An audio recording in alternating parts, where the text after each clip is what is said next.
Good evening and thanks for joining us on Nationwide today. I'm Elizabeth Omori. After nearly 20 years in limbo, the National Agricultural Land Development Authority, established in 1992 to bring development to rural communities through agriculture, has been resuscitated. At the formal relaunch of the program, President Muhammadu Buhari also flagged off the National Young Farmers Scheme, designed to encourage, engage and attract Nigerians into the full value chain of agribusiness. This report will come as we progress. Moving on, members of the ECOWAS Parliament are holding talks with the ECOWAS Commission in order to take stock of the COVID-19 pandemic and its impact on agriculture production and food security in the West African region. A meeting of Parliament's joint committees on agriculture, environment and natural resources, industry and private sector, health, energy and mining, as well as that of social affairs, gender and women empowerment, holding Benin-Bissau, is analysing reports from experts in the ECOWAS Commission response opportunities to mitigate impact of the pandemic on food security. ECOWAS member states have already set up various mechanisms to coordinate the management and fight against the pandemic. The Director General of Voice of Nigeria and Chieftain of the All Progressives Congress, Osita Okechukwu, has appealed to Nigerians to key into the Agrarian Revolution program under the Buhari-led administration. Addressing journalists at the APC National Secretariat in Abuja, this, he says, is a roadmap towards speedy achievement of financial independence, especially among the teeming youths and women. Saliu Abdullahi Gwanara reports. Launched in the early stage of the Buhari administration, precisely on 17 November 2015, the Buhari Agrarian Revolution is a policy that is aimed at driving the country's desire for food sufficiency, safety and security. Of the almost 4 million square meter space of Nigeria is fertile. The Director General Voice of Nigeria has acknowledged the growing figure of food production, particularly rice, which the rice farmers say increased as a result of the Anchor Borrowers program and ban on forex for food importation, coupled with land border closure. Government efforts in providing an atmosphere for various innovations by youth to thrive in the areas of small and medium-scale entrepreneurial skills and subsistence farmers migrating to commercial farmers are government policies that require more commitment and sincere support by the citizens, as he explains. What I call the Buhari Agrarian Revolution, for me, it is a roadmap to Nigeria's resurgence. Our people, especially the teeming youths and women, are here to embrace this milestone as expected. I wish the state governors will join Mr. President and put more effort in what they are doing. Lifting 100 million people out of poverty in 10 years, reducing economic inequality, enhancing internal democracy as the bedrock of true democracy, he agreed, remains the top priority of the current administration. In Abuja, Salihu Abdullahi Gwanara, NTA News.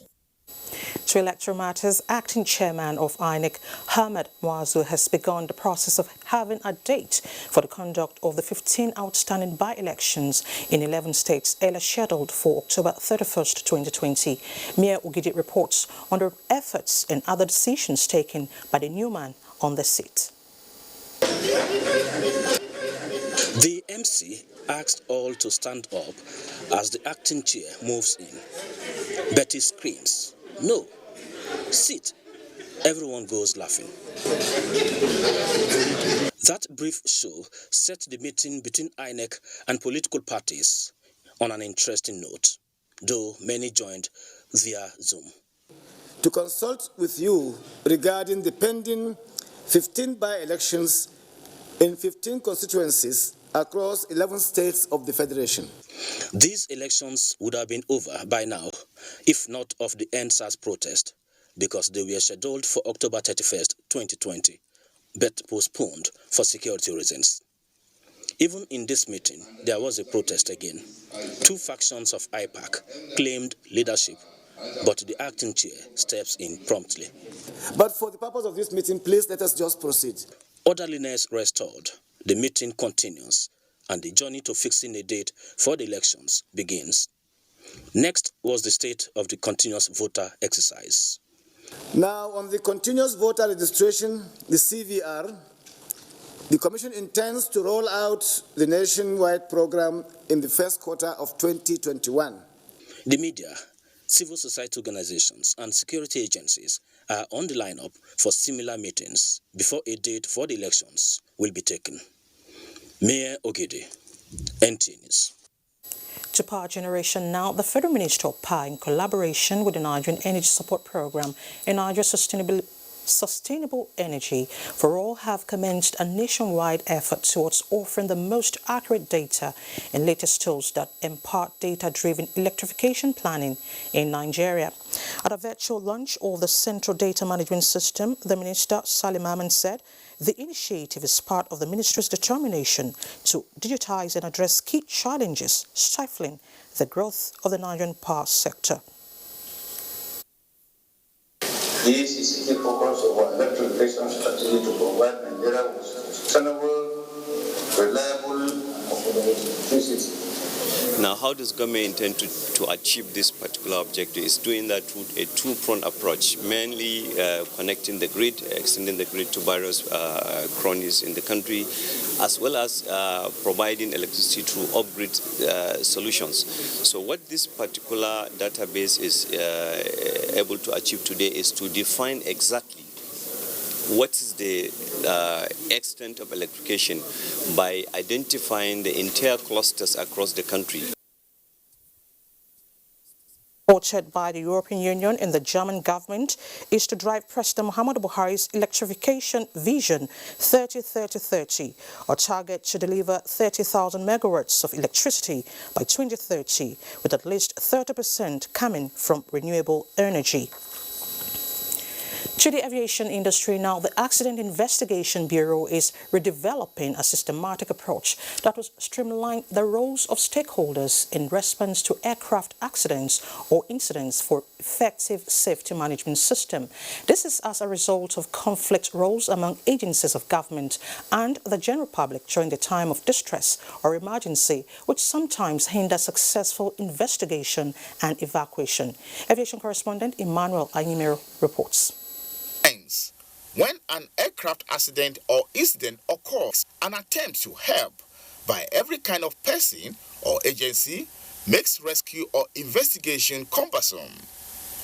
To maximize opportunities that safety management system offers when conducting rescues and investigations during air crashes, adherence to international civil aviation policies and guidelines are key, which the Accident Investigation Bureau is focusing on. But we need to be able to sensitize stakeholders on their key roles so that when we get to an accident scene or an emergency scene, we'll be able to adequately coordinate ourselves and effect the necessary rescue and evacuation of victims and protection of the sites. The most important thing is trying as much as they can to enlighten the public. The forum is therefore adopting 4 components in line with Annex 19 of International Civil Aviation and Safety Management Manual. There are 4 levels of the safety set program, and Nigeria currently is at level 3. And with cooperation and coordination like this, we'll soon achieve the 4th level and be in complete compliance with the relevant IQ annex. Also look forward to harmonize the roles of other relevant agencies, stakeholders and industry interests towards integration, enhanced coordination and cooperation during aviation accidents in Nigeria within the Nigeria airspace. With Memorandum of Understanding reached with different stakeholders by the AIB for a systematic approach compliance, while responding to air crashes and disaster recovery, air safety is expected to be enhanced. Emmanuel Anyimero, NTA News. This is Nationwide on NTA. Let's now head to the megacity, Lagos, where Dotun Guyemi is standing by with some reports. Hello, Dotun.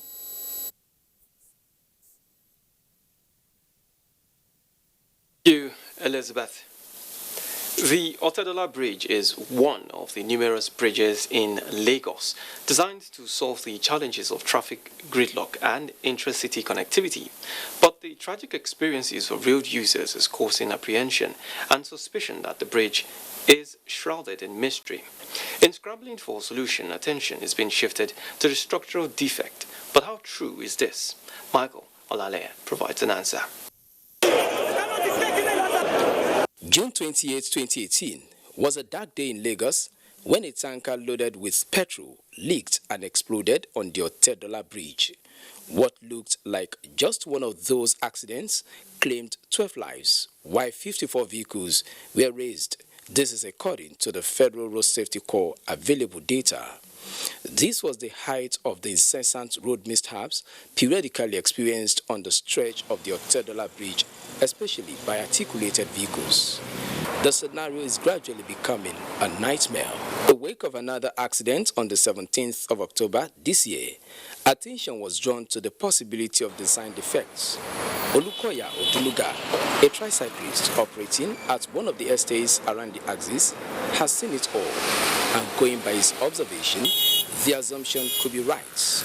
Anytime that the trailer they are coming this way, the way they are coming with full speed, then maybe they have no their brake or anything, something will just happen. They start controlling it, they cannot control it. That's how the motor will meet the one in the front. Residents say, regardless of their opinion, the position of experts is important in finding a lasting solution.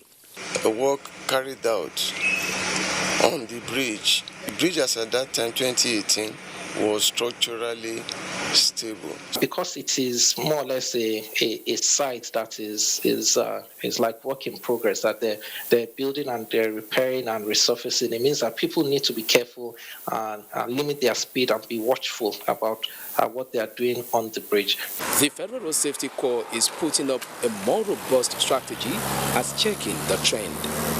The sector commander appealed to motorists, especially tanker drivers, to comply with road safety code and treat a complicated situation with care in the interest of public safety. In Lagos, Michael Olale, NTA News.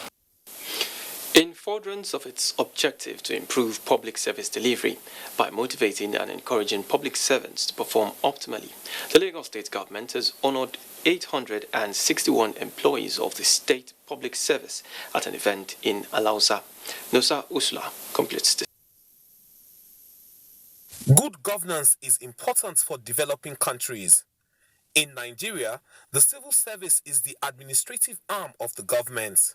It is the organ that helps the government work properly, assuring its staff that government will continue to reward them for their meritorious service. The governor, who was represented by the secretary to the state government, Folashade Jaji, charged civil servants to continue to pursue quality service delivery for sustenance of the change campaign towards an improved public service. First of all, we started with the COVID-19 pandemic, which nobody anticipated, and we all know how it has affected our lives, and we have lost very important people. But some people still think it's not real. I want to say that it is real. The head of service, Hakeem Murio Kuala, urged public servants in the state to keep up their good attitude to work and continually perform their good job to further the successful implementation of the team's agenda of the present administration. The state is going through a process, and part of that rebuilding process is to show how resilient we are as a people, is to show that no matter what comes at us, we will shake it off and grow.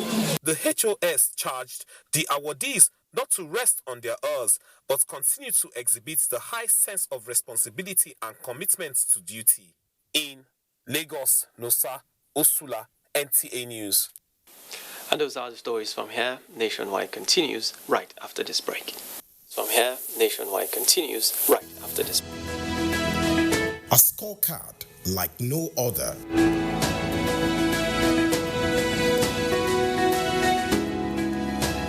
Government has put in place measures and initiatives principally targeted at youths, women, and the most vulnerable groups in our society. These included broad plan to lift 100 million Nigerians out of poverty in the next 10 years. The creation of 75 billion naira National Youth Investment Fund to provide opportunities for the youths, and the Micro, Small and Medium Enterprises Survivor Fund, through which government is A. Paying 3-month salaries of the staff of 100,000 micro, small and medium enterprises. B. Paying for the registration of 250,000 businesses at the Corporate Affairs Commission. C. Giving a grant of 30,000 naira to 100,000 artisans and guaranteeing market for the product of traders. These are in addition to many other initiatives such as farmer money, trader money, market money, N-Power, N-Tech, and N-Agro. These and more in spite of a recession and a global pandemic.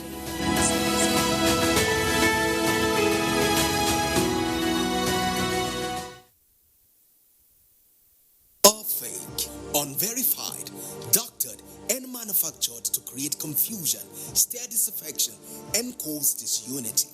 Before you believe or share any news, ask yourself, is this real? Is it from a credible source? Is it verified or verifiable? Fake news is dangerous. Whether you do it for fun or for political gains, real people can get hurt. Fake news, don't create it. Don't spread it. This is a public service announcement from NTA. Dialogue, empathy, love, and unity. These are vital components of nation building. For all to be well, we appeal that we should refrain from volatile, provocative, inciting messages and language. Let's build and not destroy.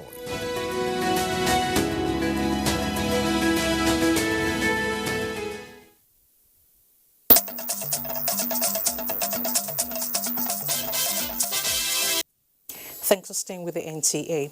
Now to the Judiciary. ECOWAS court sitting in Abuja ruled in favor of a suit filed by an impeached justice of the Supreme Court of Liberia, Councillor Kabina Mohammed Jani, who contested his removal from office and replacement with a former vice president of the ECOWAS court.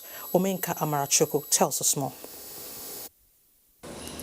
Delivering the judgment by a panel of 3 justices of the ECOWAS court, led by Justice Edward Asante, in a suit filed by the applicant through his counsel, Mr. Femi Falena alleged that the removal violated his human rights, particularly the rights of fair hearing and impartial trial, rights to work and dignity of persons guaranteed by the African Charter in Human Rights, which his removal from office violated the Liberian Constitution.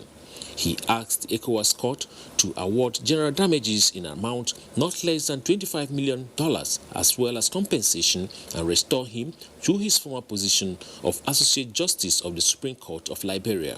Respondents, the Republic of Liberia, denied violating the human rights of the applicant and submitted that the impeachment of the applicant was done through due processes of the law. Ruling on the judgment, the 3-man panel led by Justice Edward Asante ruled that the defendant was not given a fair hearing, therefore he is to be reinstated, and accordance paid his entitlements as well as moral damages of $200,000 equivalent to Liberian currency.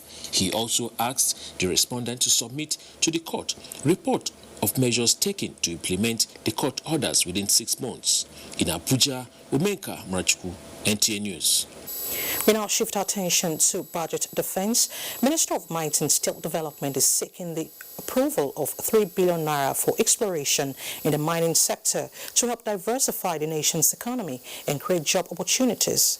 This was at the 2021 budget defense of the ministry before the Senate Committee on Solid Minerals, Steel Development and Metallurgy.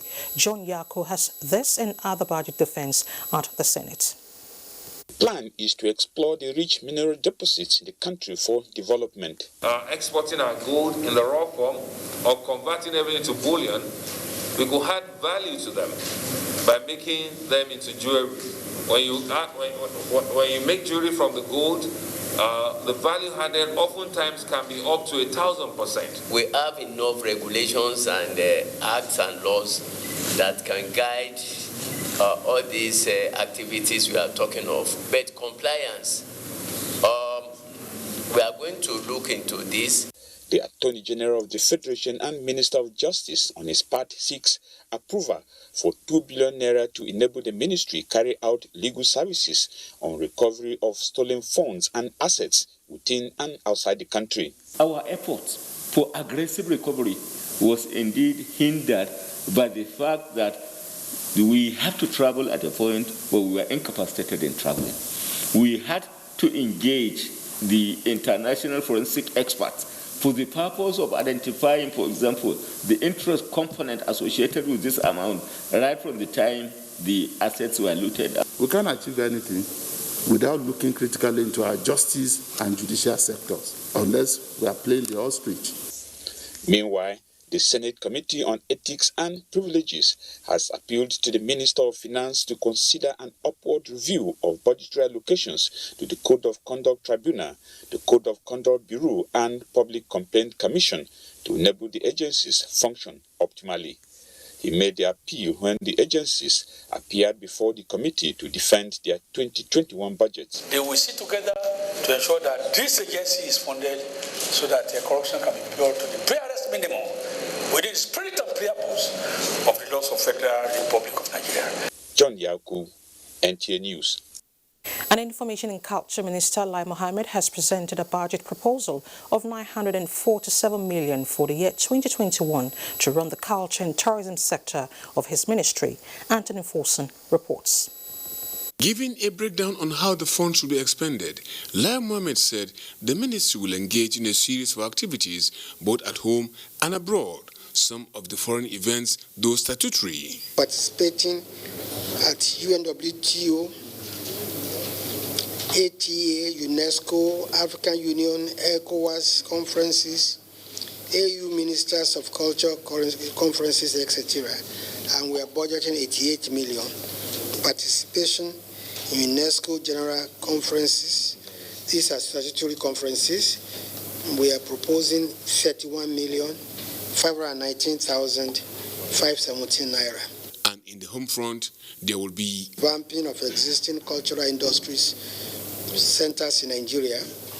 We are proposing a sum of 157,974,604 for these 14 cultural centers.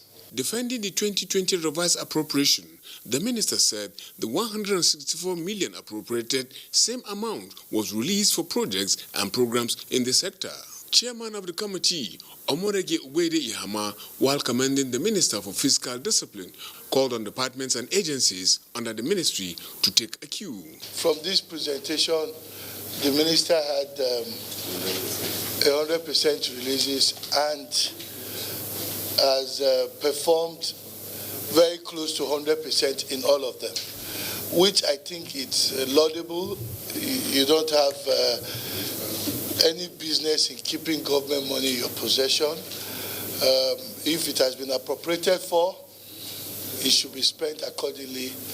And for agencies that are here, if you have not expended your capital project at least up to 70%, and we're in November, I don't think you have any business to be in this hall to try to want to present a proposal for 2021. The culture sector takes care of international cultural relations, entertainment and creative services, promoting cultural industries and heritage, as well as ecotourism. From the National Assembly, Anthony Forson, NTA News. Into other matters, the role being played by the media in the fight against COVID-19 is seen as a national duty that must be commended and supported by all stakeholders. This was contained in the Advocacy Toolkit on COVID-19 System Rescue and Citizens Action presented to the media. Haman Jabani reports. The Advocacy Toolkit is to provide the necessary guidance for systematic process of developing advocacy materials around COVID-19 and their impact on the society. It is to include plan and implementation of political, policy and other levels of actions to mitigate the health and socio-economic impacts of COVID-19, which the media is described as the driving force in the fight. Champion of this, International Society of Media in Public Health and its partners believe that COVID-19 met weak system, hence the media playing the role of change agent and putting across its messages to the public despite lockdown of the economy. Let's ask how our people at the rural areas are coping with all the protocol, why they are so nonchalant about it. We need, and these are the things we would help even the government, will help even people around. We'll be able to stem the tide of the spread. It provides a whole range of earnings that as working journalists, they can get into it, find the messages, find the actions. While the media is ready to continue with the advocacy, government at all levels must be willing and ready to provide necessary data as at when due to avoid doubts and speculations while serving as the bridge builder between government and the citizenry. Hamman Jabani, NTA News. Take you to our studio in Kaduna, where Amina is standing by with the next set of reports. Good to see you, Amina. Elizabeth, welcome to Kaduna. Kaduna State Governor Nasru Ahmed El-Rufai has called on the National Assembly to enhance the budget of the Nigerian Armed Forces for effective internal security operations in the country. The governor made the call in Kaduna when he received members of the House of Representatives Committee on Army. Mohammed Umar Ajingi reports. Members of the House of Representatives Committee on Army are in Kaduna on an oversight to army formations, but made a brief stopover at the government house. Enhancing army operations is the mission of these lawmakers, and they applauded the support by the Kaduna State government. The narrative out there is that the National Assembly has always appropriated a lot of funds to the armed forces. But commentaries from public analysts and sometimes from civil society organizations seems to suggest that, look, some of these resources are not well utilized, and that sometimes the National Assembly is not doing its own bit. And we, in this committee, we are doing our own part. I want to use this opportunity to appeal to you to please enhance the budget of our armed forces, particularly the Nigerian Army. What you are appropriating for them needs to be improved significantly. But because the federal government is overstretched, sometimes the state governments have to come in. And this is one of the reasons many of us are saying that it is time for the federal government to shed some of its responsibilities down to the other tiers of government. Issues highlighted at this meeting are expected to be given the required attention for a better armed forces. In Kaduna, I am Muhammad Umar Ajingi, NTA News. To ensure that no sector of the society is left behind in its effort to cushion the effect of COVID-19, Jigawa State Government has reached out to persons living with disabilities in the state. Hawa Halliru Haruna tells us more. Like other citizens of the country, persons with disabilities will not forget in a hurry the horrific situation they experienced during the lockdown period. Mutane ba su bukata ta musamman sun shigo da hali na haulayi. Na farko ba damar da za su fito su nema. Sannan wanda za su tallafa musu su ma ta kansu. We really suffered during the lockdown, which as a result, we were deprived from the arms we usually get during fasting period. Amma a wannan lokacin fa al'amarin ya sha bamban, yan kalilan ne suka samu suka iya wannan abu. We are the most affected by COVID-19. As markets and other institutions, we are closed where we usually get our daily bread. Saka, however, comes on the way of this category of people, courtesy of Jigawa State Government. The Association of Persons with Disabilities received 1,500 packages of palliatives for distribution to its members. When we receive these items, we are hoping that they will take it down to the grassroots members so that they can enjoy it. And those that will receive this item, please, I'm pleading to them that please, they should use it judicially. They should not take it out. They should not sell it to anyone. They should use it and ease their life, take it to their family so that their family will have the impact of government in them. Members expressed appreciation for the gesture, appealing for more from other public-spirited individuals. From Dusi, Hawa Halar Haruna, NTA News. And that's it from here. It's back to Elizabeth in Abuja. So much, Amina. Moving on, troops of Operation Fireball and Operation Lafia Dole have rescued a woman and 3 children in Bama local government area of Borno State. A statement by the Acting Director Defense Media Operations, Brigadier General Bernard Onyeko, indicates that the victims were liberated during a clearance operation, while 8 terrorists were eliminated in different locations in the northeast. Details of the encounter revealed that 5 terrorists met their Waterloo while in combat at Bonigari in Yobe State, in addition to a female suicide bomber neutralized before detonating her vest. Several arms were recovered from the operations. Now to peace talks, youth in Yobe State have taken a bold step by designing a roadmap for sustainable peace and development in the insurgency-affected states. This came to the fore at the maiden Yobe Youth Peace Summit, where participants agreed in principles to be the vanguard of disseminating the gospel of peace in their respective localities. Unisa Suleiman brings us details. Is believed to be the cornerstone of every development, and youth, who are often called the leaders of tomorrow, are key in promoting and sustenance of peace in the society. Gathered in this hall are Yobe State youth drawn from different ethnic, religious, political and social backgrounds, united by the desire, passion and commitment to develop a roadmap for fostering of peace and harmony in the society through opinions sharing and cross-fertilization of ideas. Coming at a time when the state is gradually recovering from the decade-long insurgency and on path to recovery, speakers and panelists at the summit said time has come for authorities in the state and the country as a whole to consider youth engagement as part of their priority for the advancement of good governance and social justice if social disorders such as the recent violent NSAS protest and other crises are to be averted. We have enlightened the youth in order to actively participate in activities that will bring about peace and stability in the nation. For us to have sustainable peace and security in any society, the youth are critical stakeholders that need to be carried along. We want to also call on government to economically empower those women that are breadwinners so that they in turn will have control of their words.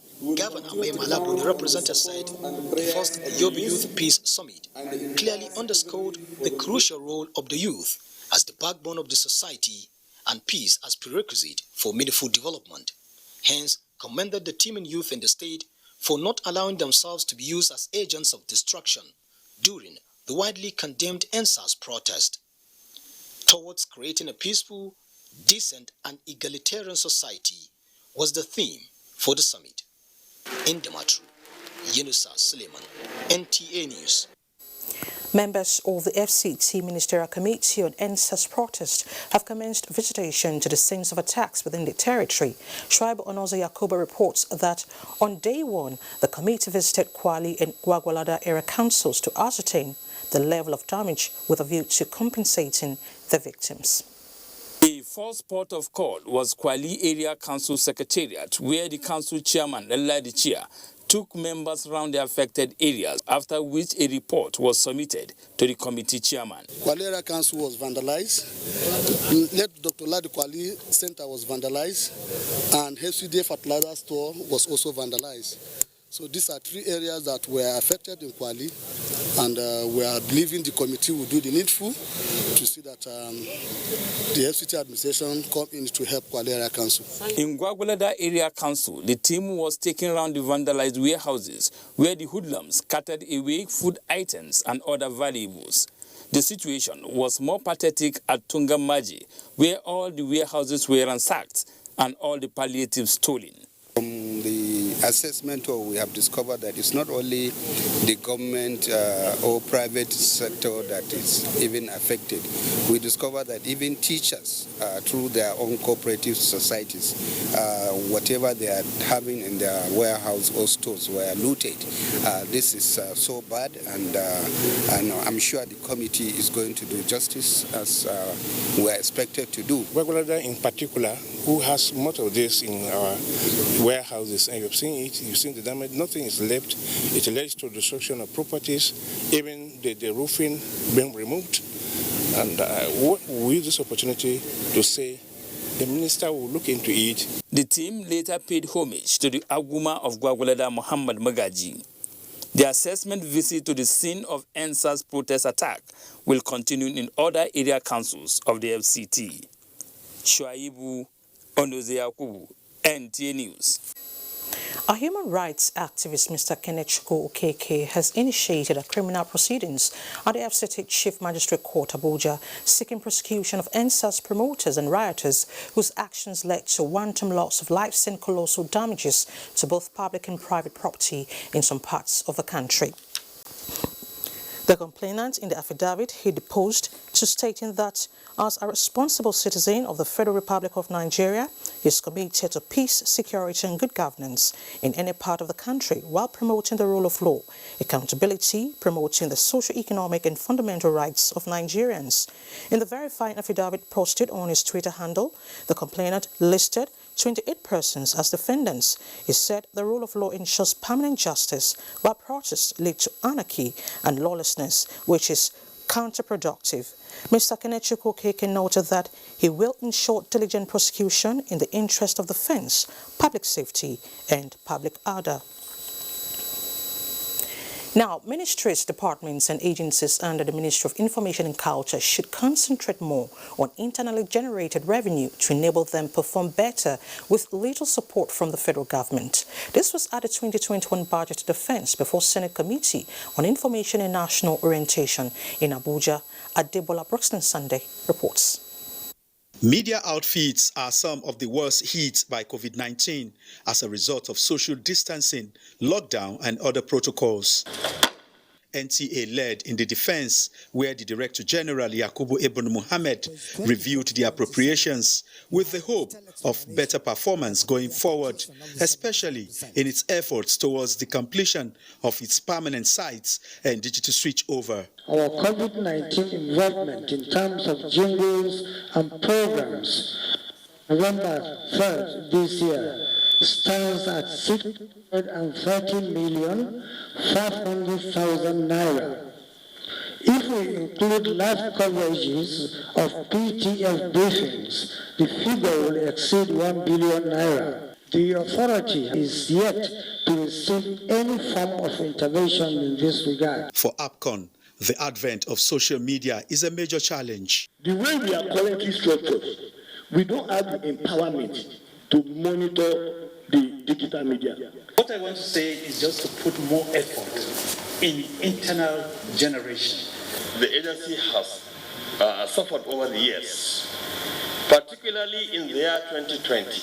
With its 8.2 billion naira proposal, Director General of National Orientation Agency, Garba Abari, said his projection is for 2021 to be better, as the National Film and Video Censors Board also made its defense. Monitoring and evaluation to make sure that a couple of things did not happen in this country.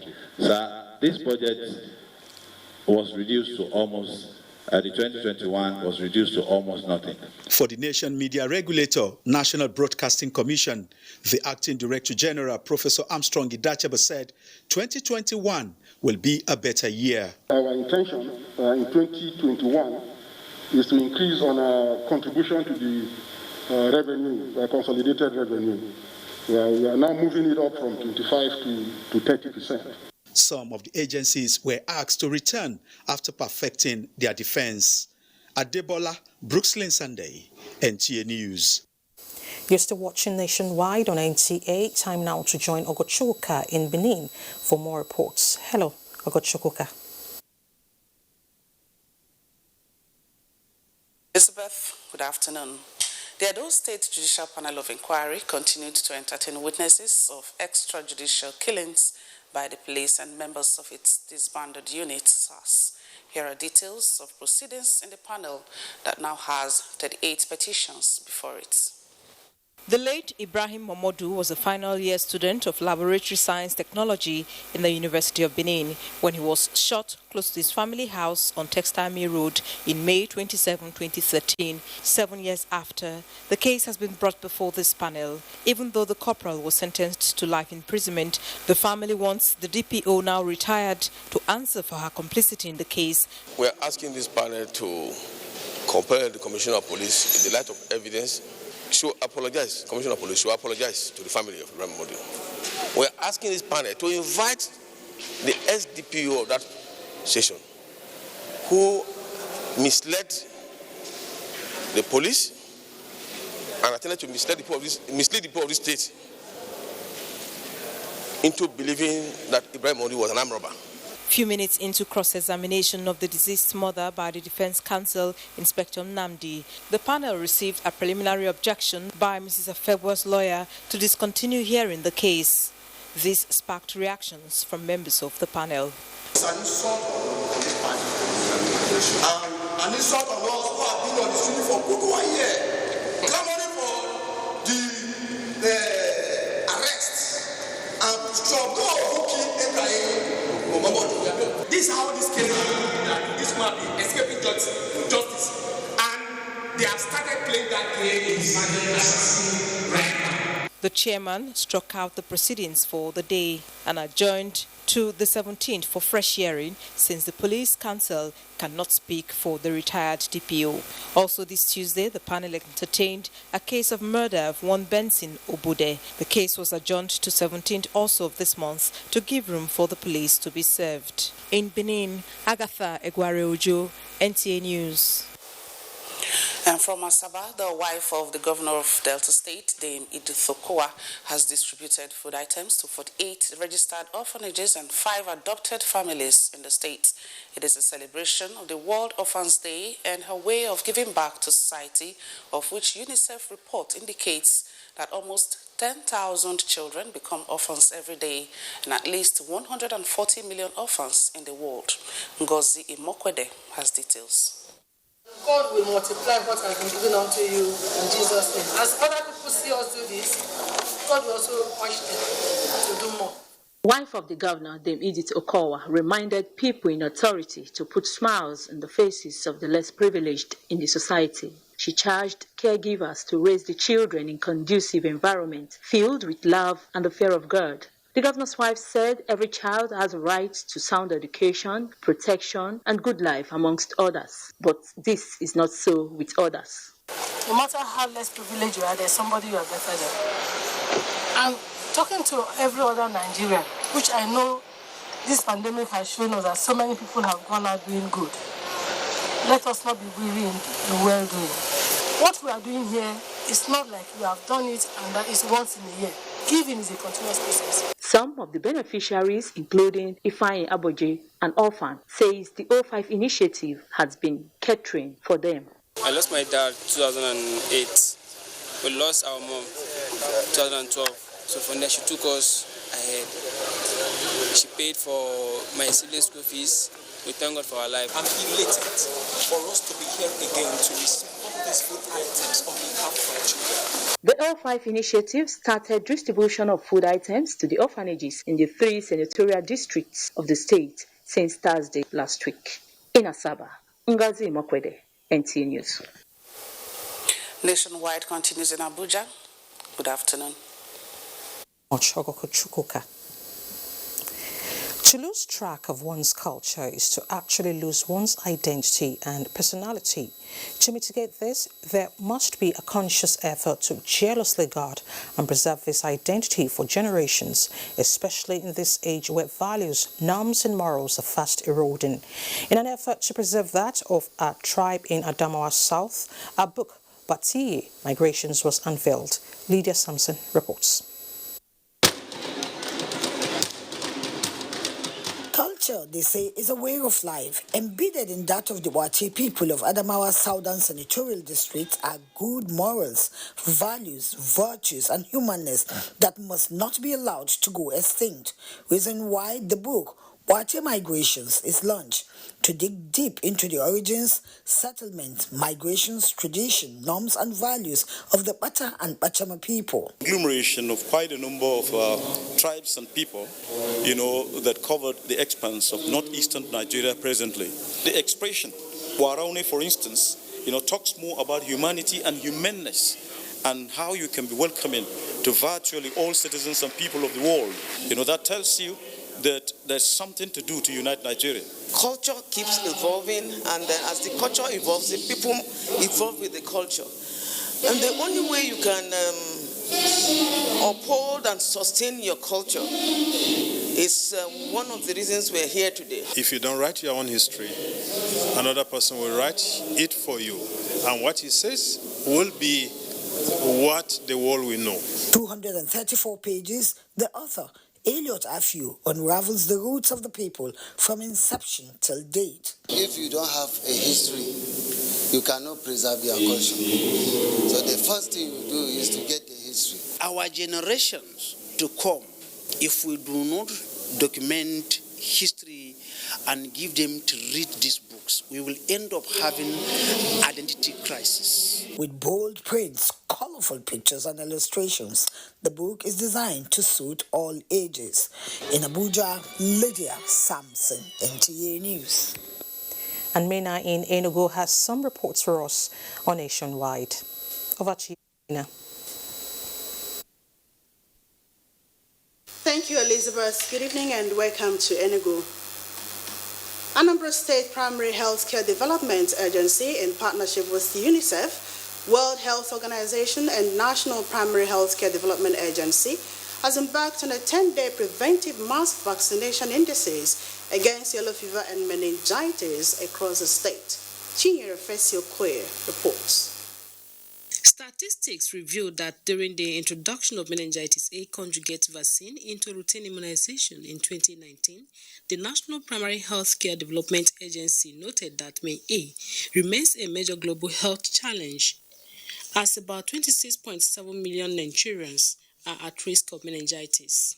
Records also showed that from January 1 to December 10, 2019, a total of 4,189 suspected yellow fever cases were reported in some local government areas across the 36 states and the Federal Capital Territory in Nigeria. It says that from January to September 2020, there have been 42 suspected yellow fever cases reported in Anambra State alone, hence the need for the preventive mass vaccination campaign against the two diseases, meningitis and yellow fever, in the state. Around 90% of cases are reported annually, and they occur in the sub-Saharan Africa. Infected travelers from areas where yellow fever occurs can export cases to countries that are free from yellow fever. The 10 days campaign involves two age groups for different antigens: yellow fever vaccination 9 months to 44 years, covering about 85% of the total population; meningitis A vaccination 1 to 5 years, covering about 16% of the total population. The vaccines, experts say, are safe and free. From Oka, Chinyere Fesi Okoye, NTA News. Enugu State is now set to domesticate the 2016 National Food and Nutrition Policy that will, among other things, improve the nutritional status of children in the state and encourage exclusive breastfeeding amongst nursing mothers.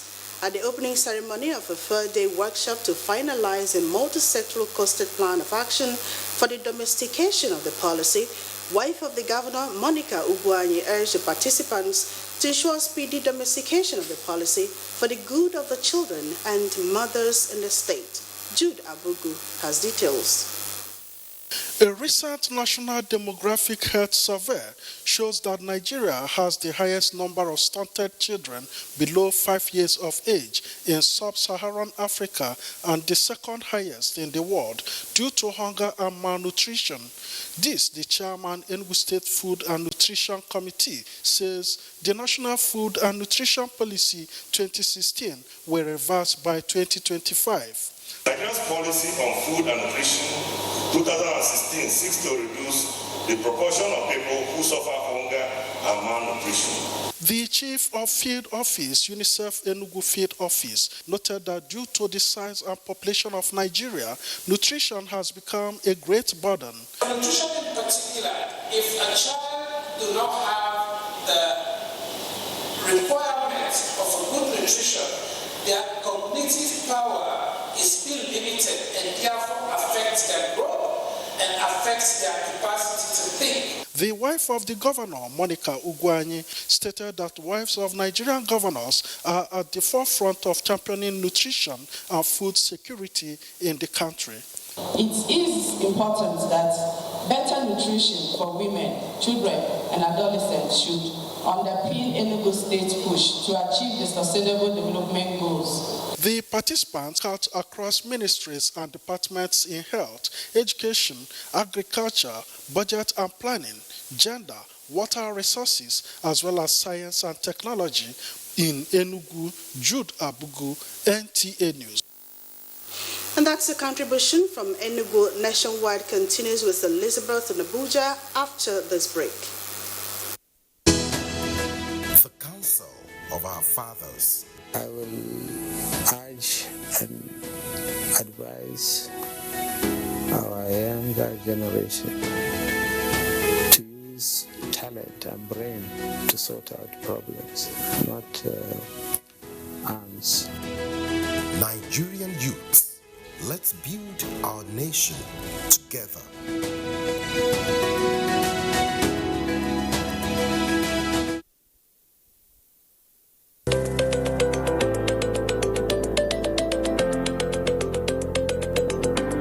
My name is Nando Jamda Muhammad. Stedita Hussein Musa. Roduna Joel Finji. Said Musa. John. I'm a carpenter.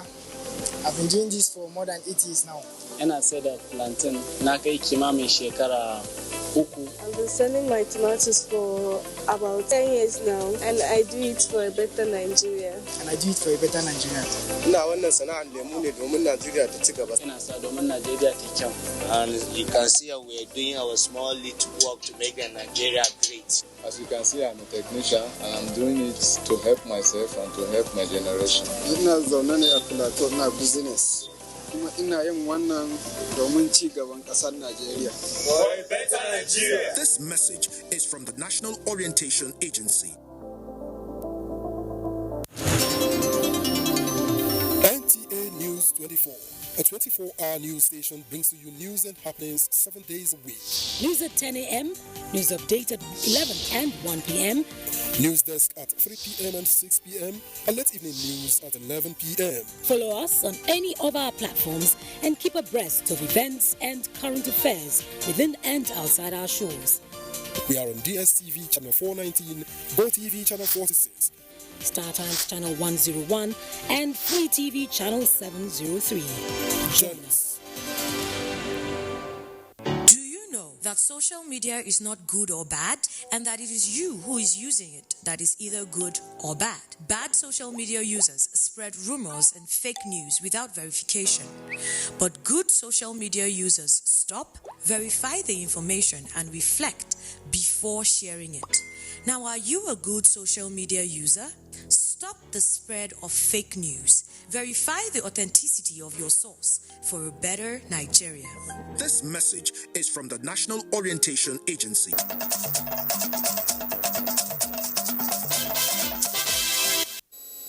U.S. President-elect Joe Biden's camp is reportedly considering legal action to force Trump's administration to begin transition. Justin Bemui brings us details. With the transition clock ticking and yet no action from the Trump administration on handing over to the new president-elect, Joe Biden's team is reportedly looking at legal action, among other options, as the General Services Administration, GSA, fails to formally recognize the Democrat election win. The General Services Administration, GSA, normally recognizes a presidential candidate when it becomes clear who has won an election so that a transition of power can begin. That has not yet happened despite U.S. television and news networks declaring Biden the winner on Saturday after he secured enough electoral votes to secure the presidency. The law does not clearly spell out when the GSA must act, but Biden transition officials say their victory is clear and the delay is not justified, even as Trump refuses to concede defeat. Trump has repeatedly claimed without evidence that there was widespread voting fraud and has filed a raft of lawsuits to challenge the results. Justin Bemunyi, NTA News. And that ends Nationwide today. Thank you so much for being a part of it. Don't forget, the fastest and easiest way to become a star is to connect with the NTA to stand against rape and rapists. Good evening.